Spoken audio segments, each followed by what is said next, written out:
Isip ko na makakatulong para sa kinabukasan ng baby at ng pamilya natin kung ibebenta ko ang lupa natin. Tay, hindi naman po sa basag trip ako, no? Baka may point po talaga si Ninong Badong.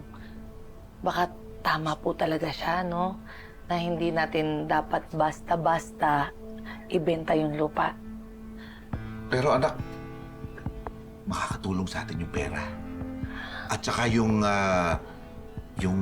project ng Tita Rica mo na yung resort, makakatulong yan dito sa komunidad natin. Magkakaroon ng trabaho yung mga dumagat. Kaya, tulungan natin ang Tita Rica mo. Kasi, di ba sabi nga nila, ang mga taong hindi marunong tumulong sa kapwa, tinutubuan ng piksa.